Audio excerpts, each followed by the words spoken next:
Shalom saudaraku yang dikasihi oleh Tuhan. Senang sekali boleh berjumpa kembali pada hari ini, Selasa 6 September 2022. Saudaraku, mari kita persiapkan hati kita di dalam hadirat Tuhan untuk lebih lagi mendengar dan merenungkan firman Tuhan. Sebelum kita memulai aktivitas sepanjang hari ini, mari kita memberikan hidup kita, hati kita, respon kita kepada kebenaran firman Tuhan. Sehingga firman Tuhan akan membawa kita masuk di dalam perkenanan Tuhan. Nah saudaraku, mari kita satukan hati dan berdoa.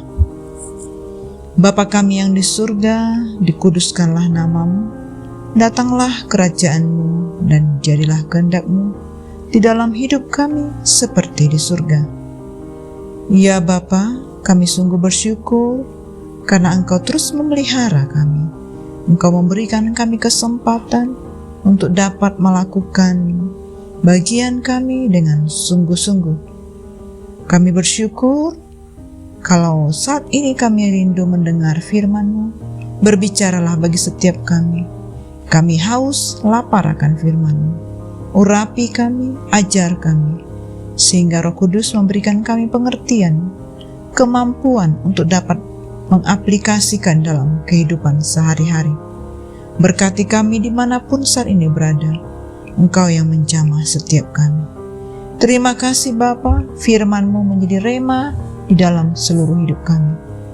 Kami persiapkan hati kami hanya di dalam nama Tuhan Yesus. Amin. Nah saudaraku, kita akan bersama-sama mendengar firman Tuhan pada hari ini yang berjudul Memandang dan Menanti Tuhan. Firman Tuhan ini tertulis di dalam Mazmur 123. Saya akan membacakan firman Tuhan ini bagi kita semuanya. Berharap kepada anugerah Tuhan. Nyanyian ziarah. Kepadamu aku melayangkan mataku, ya Engkau yang bersemayam di surga. Lihat, seperti mata para hamba laki-laki memandang kepada tangan tuannya, seperti mata hamba perempuan memandang kepada tangan nyonyanya, demikianlah mata kita memandang kepada Tuhan Allah kita, sampai Ia mengasihani kita. Kasihanilah kami ya Tuhan, kasihanilah kami, sebab kami sudah cukup kenyang dengan penghinaan. Jiwa kami sudah cukup kenyang dengan olok-olok orang-orang yang merasa aman, dengan penghinaan orang-orang yang sombong. Nah saudaraku yang dikasihi oleh Tuhan, melalui nats firman Tuhan ini, pemazmur dengan jelas mengungkapkan bahwa ia mengalami hal-hal penghinaan dan olok-olok. Ada dua tipe orang yang melakukannya. Yang pertama, orang yang merasa aman pada dirinya sendiri, sehingga mereka yang merasa berkecukupan secara ekonomi dan sosial, mereka menjadi tidak tahu diri dan meremehkan orang lain. Yang kedua, orang-orang yang sombong. Mereka mudah menghina dan mengolok-olok orang yang dipandangnya lebih rendah. Akibat dari cemoohan yang terus-menerus akan membuat seseorang mengalami penderitaan batin. Hal inilah yang dialami oleh pemazmur, sehingga ia berlari kepada Tuhan dan memohon perlindungan serta belas kasihan-Nya. Pemazmur memohon layaknya seorang hamba laki-laki dan perempuan yang memandang kepada tangan tuan dan nyonyanya. Ketika kita dihina dan mengalami hal yang biasanya menjadi tertekan, stres, bahkan sampai mengakhiri diri, hal ini dikarenakan kebanyakan dari orang-orang hanya berfokus kepada situasi dan kondisi yang ada, bukan memandang kepada Tuhan. Oleh sebab itu, Jika saat ini ada di antara kita yang sedang mengalami situasi yang demikian, baiklah kita mengambil sikap seperti pemazmur. Saudaraku, mari kita memandang kepada Tuhan dengan berseru dan berdoa. Sebab ketika kita memandang kepada Tuhan, kita tidak akan takut lagi di dalam menghadapi siapapun. Saudara, selanjutnya sikap yang dilakukan oleh pemazmur adalah menanti Tuhan. Menanti adalah sebuah proses. Di dalam penantian akan terlihat bagaimana respon yang kita berikan. Menanti bukanlah hal yang mudah kita lakukan, apalagi jika menanti dalam ketidakpastian. Perlu kesabaran dan kerendahan hati dalam sebuah penantian. Sama halnya dengan penantian kita akan Tuhan. Kita harus sabar dan rendah hati di dalam menanti-nantikan Tuhan. Kita tidak bisa menantikan Tuhan jika kita menyombongkan diri.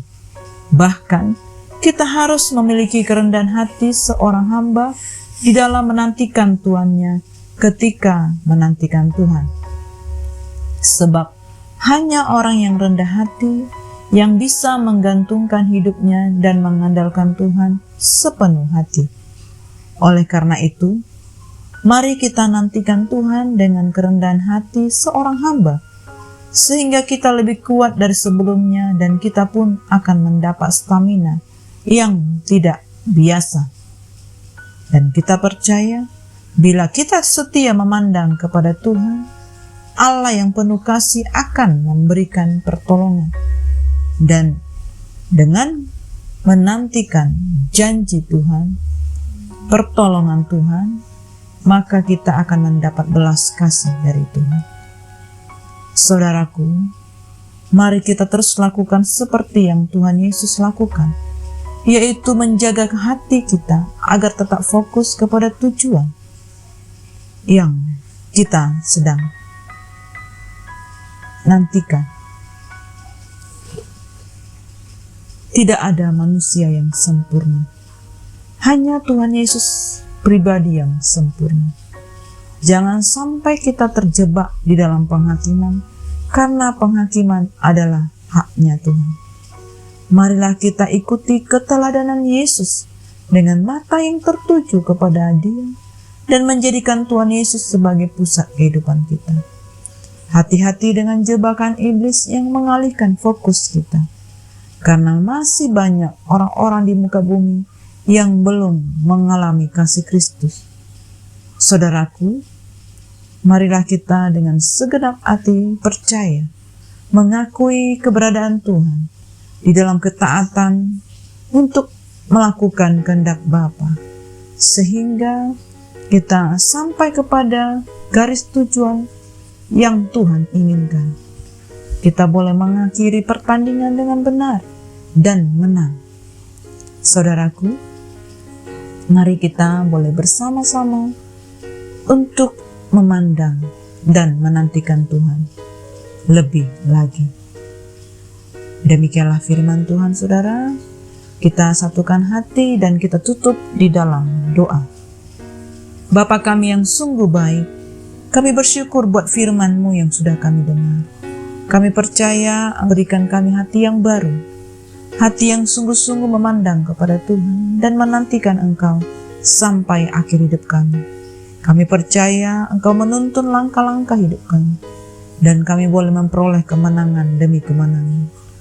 Roh Kudus, penuhi kami, ajar kami, dan kami boleh dengan setia mengikut Tuhan. Kami boleh setia melakukan firman, sehingga firman Tuhan yang sungguh-sungguh mendrive hidup kami. Terima kasih Bapa, kami serahkan kehidupan kami selanjutnya hanya kepada Tuhan. Berbicaralah terus dalam hati kami, sehingga kami punya pegangan pedoman yang berasal daripada Tuhan. Terpujilah nama-Mu Tuhan, kami serahkan hidup kami hanya ke dalam tangan kasih-Mu. Dalam nama Tuhan Yesus kami berdoa. Amin. Semangat pagi dan semangat di dalam beraktivitas saudaraku. Have a great day and God bless you all.